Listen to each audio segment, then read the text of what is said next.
ఎవరైనా సలహాలు ఇస్తే బెల్ట్ ట్రీట్మెంట్ అంటాడు ముఖ్యమంత్రి, చెర్లపల్లి జైలు వేస్తా అంటాడు, రక్తం చల్లుతా అంటాడు పంటలకి.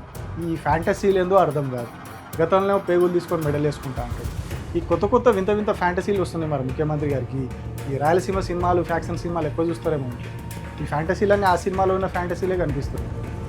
ఇప్పుడు అవి కాదు, రక్తాలు జల్లుడు కాదు ప్రజలకు కావాల్సింది, నీళ్లు కావాలి. రాష్ట్రంలో కాళేశ్వరం ప్రాజెక్టుకు సంబంధించి నీళ్లకు సంబంధించి ఇప్పుడు పెద్ద ఎత్తున చర్చ జరుగుతూ ఉన్నది. ఏదైతే కాళేశ్వరం నీళ్లను ప్రభుత్వం ఎత్తడం లేదు, కన్నెపల్లి పంపులు ఆన్ చేయడం లేదు అనే విషయం మీద ప్రతి ఒక్కరు కూడా ప్రభుత్వాన్ని టార్గెట్ చేస్తున్నారు, విమర్శలు చేస్తూ ఉన్నారు. ఇది ఒక పెద్ద కాంట్రవర్సీ అయింది ఇప్పుడు రాష్ట్రంలో. సో ఈ నేపథ్యంలో ఇటీవల రాష్ట్ర ముఖ్యమంత్రి కొన్ని తీవ్రమైనటువంటి వ్యాఖ్యలు చేశారు. అరే బుర్ర తక్కువడా, దుర్మార్గుడా, నీ లుచ్చ రాజకీయాల కోసం తెలంగాణ రిటైర్డ్ ఇంజనీర్లు అంటే మేధావులు అన్నట్టుగా మేము చేసిన తప్పే వాళ్ళని తీసి బొక్కలేకపోవడం, బేకూఫ్ సలహాలు చెప్తున్నాయన శ్యామ్ ప్రసాద్ రెడ్డి గారు. ఎందుకంటే చెర్లపల్లి జైలుకు పంపలే కదా, చెర్లపల్లి జైలుకు పంపిస్తే తెలిసి ఉండేది.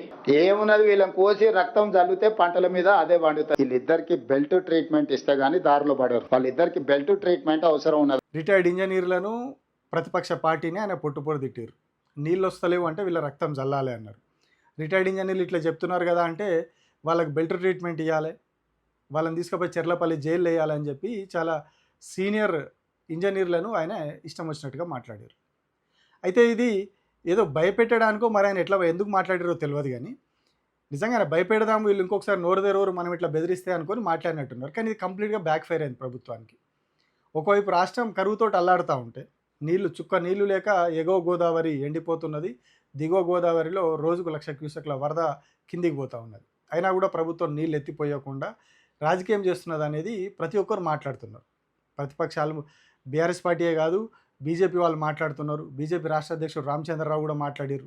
బండి సంజయ్ ఏమో కాంగ్రెస్ పార్టీకి సపోర్ట్గా మాట్లాడుతున్నాడు, కానీ రామచంద్రరావు మాత్రం అక్కడ వాస్తవ పరిస్థితి ఏందో తెలుసుకొని ఎన్డీఏసీని సాగుగా చూపెట్టకూరి నీళ్ళు ఎత్తిపోయారని ఆయన కూడా చెప్పాడు. సో ఇటు రిటైర్డ్ ఇంజనీర్లు, రైతులు, ప్రజలు ప్రతి ఒక్కరు డిమాండ్ చేస్తున్నారు.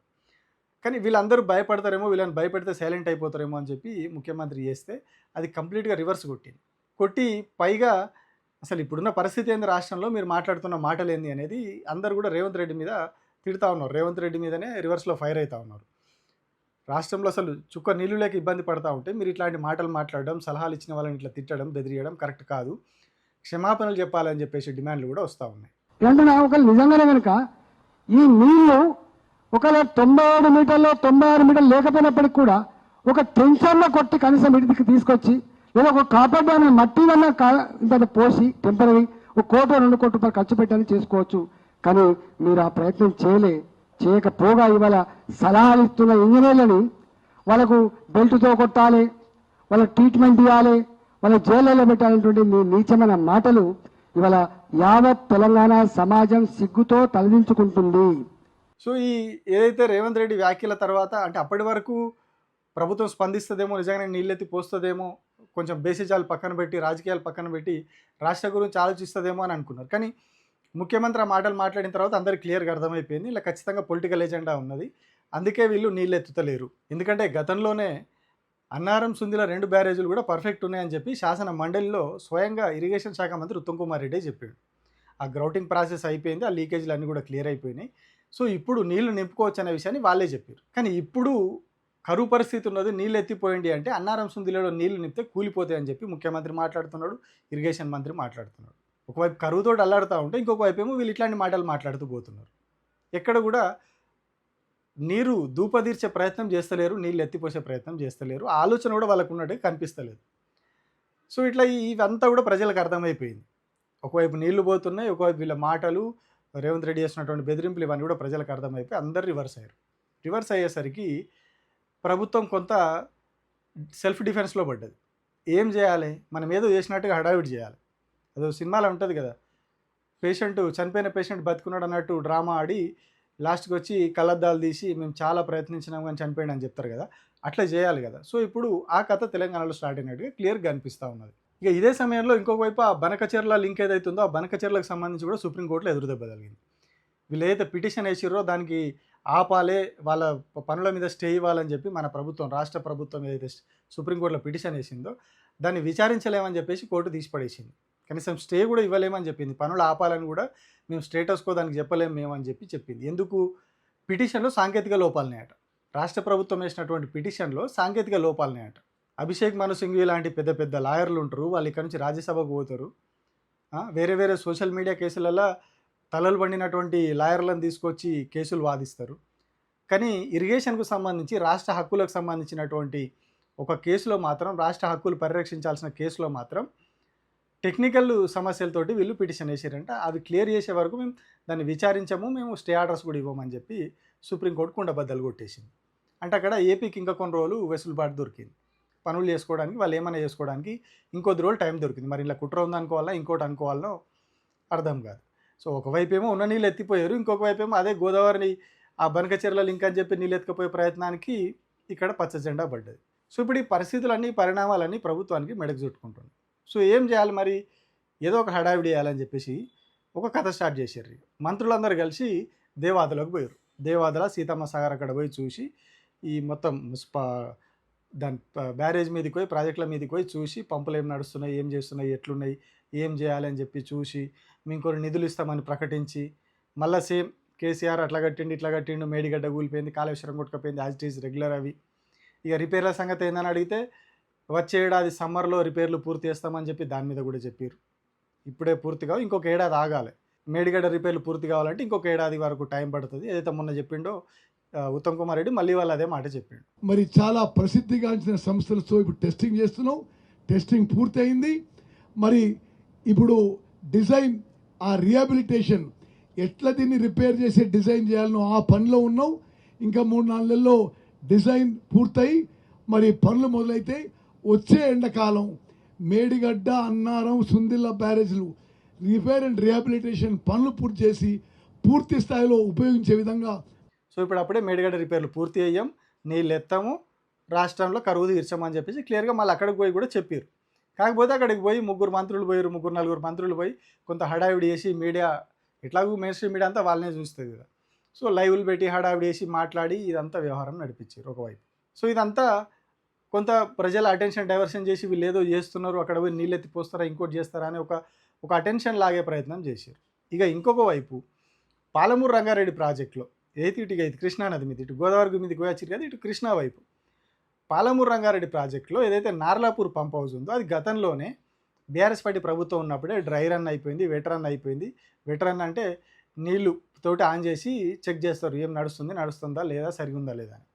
సో డ్రై రన్ అయిపోయింది, వెట్ రన్ అయిపోయింది, అంతా అయిపోయింది, పర్ఫెక్ట్ ఉంది అది. ఇప్పుడు మళ్ళీ దానికి వెట్ రన్ చేస్తారంట కొత్తగా, అంటే టెస్టింగ్ ఏదో కొత్తగా వీలు పోయి మళ్ళీ చేస్తున్నట్టుగా. నార్లాపూర్ది మళ్ళీ వెట్ రన్ అని చెప్పి ఇంకొకటి కొత్తగా దుకాణం పెట్టారు. ఇటు గోదావరి మీద మంత్రులు పోయి చేసారు, మరి ఇక్కడికి ఎవరు పోతారు? ఇక నార్లాపూర్ దగ్గర పోయి దానికి వెట్ రన్ చేసి, అంటే వాటర్ మళ్ళీ ఆన్ చేసి, పంపులు ఆన్ చేసి వాటర్ పోయిస్తారు అన్నట్టు. మనం కొత్తగా మోటార్ పెట్టిన తర్వాత పోస్తుందా లేదా అని చెప్పి కట్కనొక్కి చూస్తాం ఒకసారి నీళ్ళు వస్తున్నాయా లేవని. ఇక్కడ కూడా అదే ప్రాసెస్ అన్నట్టు, వెట్ రన్. కానీ ప్రక్రియ ఆల్రెడీ అయిపోయింది బీఆర్ఎస్ గవర్నమెంట్ ఉన్నప్పుడే, అంటే 3-3.5 ఏళ్ల కిందనే అయిపోయింది. కానీ ఇప్పుడు మళ్ళీ అదేదో చేస్తారట అక్కడ. ఎందుకంటే ఇటు ఆల్రెడీ కృష్ణా నీళ్ళ మీద కూడా గొడవ నడుస్తున్నది. కృష్ణా నీళ్లను కొడంగల్ లిఫ్ట్ ప్రాజెక్టు కోసం మొత్తం కృష్ణా నీళ్ళని అన్నింటినీ అక్కడ వదిలేసిండు, అటు కర్ణాటకకి అటు ఆంధ్రాకు ముఖ్యమంత్రి వదిలేసిండు అని చెప్పి ఒక ఆరోపణ వస్తూ ఉంది. ఆర్డీఎస్ దగ్గర మొత్తం ఎండిపోతూ ఉన్నది. ఆర్డీఎస్ విషయంలో కొంత కాంట్రవర్సీ నడుస్తున్నది ఆల్రెడీ ఇప్పుడు. సో దాని మీదనే పెద్ద ఎత్తున ఆందోళన జరుగుతుంది. సో ఇప్పుడు అది డైవర్ట్ కావాలి, ఇటు గోదావరి నీళ్ళ మీద జరుగుతున్నటువంటి ఇది డైవర్ట్ కావాలి. సో ఏం చేయాలి మరి? పోయి ఇప్పుడు ఆల్రెడీ గోదావరి నది మీద ఈ సినిమా అయిపోయింది, నెక్స్ట్ నార్లాపూర్ దగ్గర పోయి అక్కడ ఏదో వెటరన్ అని చెప్పి ఇంకొక కథ చేస్తారు. ఈ పబ్లిసిటీ కాదు కదా ఇప్పుడు ప్రజలకు కావాల్సింది. మీరు పోయి అక్కడ పోయి ఏదో చేయడాలు, మీరు అక్కడ పోయి పంపులు మంచిగా ఉన్నాయా లేవా, వాటి ఆ బుష్లు మంచిగా ఉన్నాయా లేదా, వాటి మోటార్లు మంచిగా ఉన్నాయా లేదా, ఇవి కాదు మీరు చూడాల్సింది. ఇప్పుడు చేయాల్సింది, మీరు చేయాల్సిందల్లా ఇక్కడనే కూర్చోండి, మీరు హైదరాబాద్లోనే కూర్చొని అధికారులకు ఆదేశాలు ఇచ్చి ఏంది పరిస్థితి, నీళ్ళు ఎత్తుకోవడానికి మనం ఏం పని చేయాలి, ఎట్లా నీళ్ళు ఇవ్వాలి ప్రజలకి, రాష్ట్ర ప్రజల దాహరిత ఎట్లా తీర్చాలి, ఎన్టీపీసీకి నీళ్లు కావాలి, కరెంటు తయారు చేయడానికి, పరిశ్రమలకు నీళ్లు కావాలి, ప్రజలకు తాగునీరు కావాలి, పంటలు పండించడానికి కావాలి నీళ్లు. ఇన్ని అవసరాలు ఉన్నాయి మనకు. ఇప్పుడు ఆ గోదావరిలో వృధాగా పోతున్న నీళ్ళని మనం పైకి ఎట్లా తెచ్చుకోగలం అనే విషయం మీద మీరు రివ్యూ చేయాలి అధికారులతో. ఇంజనీర్లను, రిటైర్డ్ ఇంజనీర్లను, సీనియర్ ఇంజనీర్లను, ఇంకెవరైనా నిపుణులు ఉంటే వాళ్ళను, అటు ఎన్డీఎస్సీ అని వీళ్ళందరినీ పిలిచి మాట్లాడి వాళ్ళందరితో చర్చించాలి. మీరు చేయాల్సిన పని ఇది.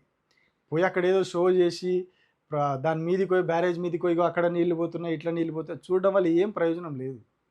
ప్రజలకు ఒరిగేది ఏం లేదు. మీకు మీడియాలో ఒకరోజు పబ్లిసిటీ వస్తుంది తప్పితే రాష్ట్ర ప్రజల దాహర్తి తీరదు. సో ఇప్పటికి కూడా మీరు అవే రాజకీయాలు చేస్తున్నారు తప్పితే ఒకవైపు కరువు కరువు కరువు కరువు అని చెప్పి ఎల్‌నినో ప్రభావం ఉంటుందని చెప్పి మొత్తం ప్రపంచం అంతా కోడై కూస్తున్నది. అయినా కూడా మీరు అవే పాలిటిక్స్, అవే పబ్లిసిటీ స్టంట్స్ తప్పితే దాహర్తిని తీర్చడానికి ఏం ప్రయత్నాలు చేయాలి? నీళ్ళు ఎట్లా ఎత్తిపోయాలి? ఎట్లా నీళ్ళు పైకి రావాలి? ఇప్పుడు అన్నారం సింధుల పరిస్థితి ఏంది? ఏమన్నా నిజంగానే మీరు అన్నట్టుగా రిపేర్లు ఏమన్నా ఉన్నాయా? ఉంటే ఈ నెల రోజులలో ఏమైనా రిపేర్ చేసుకొని వెంటనే నీళ్ళు పంపు చేసుకోగలమా? ఎందుకంటే మనకి ఇంకొక మొత్తంగా ఒక 90 రోజుల పాటు వరద ఉంటుందని చెప్తున్నారు. ప్రాణహిత నుంచి వచ్చేది హెవీ ఫ్లడ్ దాదాపు 90 రోజులు ఉంటుందంట. ఆ 90 రోజుల తర్వాత కొంత తగ్గుతుంది. సో ఇప్పటికి ఆల్రెడీ అటు ఇటుగా 15-20 రోజులు అయిపోయింది ఫ్లడ్ వచ్చేది. సో మనకి ఈసారి ఇంకేమైనా మరి వర్షాలు తక్కువ ఉన్నాయి కాబట్టి ఇంకా తక్కువ వస్తుందేమో వరద. సో ఈ గ్యాప్లో మనం ఎట్లా వాటిని పూర్తి చేసుకొని ఆ నీళ్ళని వాడుకుంటాం? లేదు అంటే ఆ తర్వాత వచ్చే సెప్టెంబర్, అక్టోబర్లో ఆ టైంలో తక్కువగా వచ్చే వరదనైనా కూడా మనం లిఫ్ట్ చేసుకోవడానికి ఏమైనా చేయగలమా? ఈ ఈ ఆలోచనలు వేయాలి. కానీ ఆ ఆలోచనలు కనిపిస్తలేవు. ఎవరైనా సలహాలు ఇస్తే బెల్ట్ ట్రీట్మెంట్ అంటాడు ముఖ్యమంత్రి, చెర్లపల్లి జైలు వేస్తా అంటాడు, రక్తం చల్లుతా అంటాడు పంటలకి. ఈ ఫ్యాంటసీలు ఏందో అర్థం కాదు. గతంలో పేగులు తీసుకొని మెడల్ వేసుకుంటా అంటాడు. ఈ కొత్త వింత వింత ఫ్యాంటసీలు వస్తున్నాయి మరి ముఖ్యమంత్రి గారికి. ఈ రాయలసీమ సినిమాలు, ఫ్యాక్షన్ సినిమాలు ఎక్కువ చూస్తారేమో ఇంట్లో. ఈ ఫ్యాంటసీలన్నీ ఆ సినిమాలో ఉన్న ఫ్యాంటసీలే కనిపిస్తున్నాయి. ఇప్పుడు అవి కాదు, రక్తాలు జల్లుడు ఇవి కాదు ప్రజలకు కావాల్సింది, నీళ్లు కావాలి. దానికోసం ఏం చేస్తారో చెప్పండి. ఈ సినిమాలు, ఈ హడావిడులు అన్నీ బంద్ చేయండి. మీ మాటలు బ్యాక్ ఫైర్ అయిన విషయం అందరికి అర్థమైంది. మీరు ఈ హడావిడి మొదలుపెట్టారు దానికి. సో ఇప్పటికన్నా నీళ్లు తీసుకొస్తామని చెప్పండి, తీసుకురావడానికి ప్రయత్నం చేస్తామనైనా చెప్పండి. సరే మీరు చేసిరా చేయకపోయారా తర్వాత, చేస్తామనైనా చెప్పండి, దానికి సంబంధించి ఏదైనా పనులన్నా మొదలుపెట్టండి. కానీ ఏది లేకుండా ఇవే రాజకీయాలు, ఇవే చిల్లర మాటలు, ఇవే చేసుకుంటూ పోతామంటే మాత్రం ప్రజలు ఊకోరు. ప్రజలకు ఎంతో కొంత అర్థమవుతుంది కదా. రాజకీయ నాయకులు మీరు మేధావులు, మీ అంత అర్థం కాకపోయినా ప్రజలకు ఎంతో కొంత విషయం అర్థమవుతుంది. నీళ్ళు కింద పోతున్నాయి, ఇక్కడ మనకు వస్తలేవు, వీళ్ళేమో ఇట్లా మాట్లాడుతున్నారు, ఎవరెవరు ఏం చేస్తున్నారు, ఇవన్నీ ప్రజలకు ఎంతో కొంత అర్థమవుతాయి. సో వాళ్ళు దానికి తగ్గట్టుగానే రెస్పాన్స్ కూడా ఇస్తారు. సో అది మీకే ప్రమాదకరం అవుతుంది. ముందు ప్రజల తీర్పు అనేది మీకే ఇబ్బందికరంగా ఉంటుంది. సో ఇట్లాంటి పనులు బంద్ చేసి ప్రజల దాహర్తిని తీర్చే ప్రయత్నం చేయండి.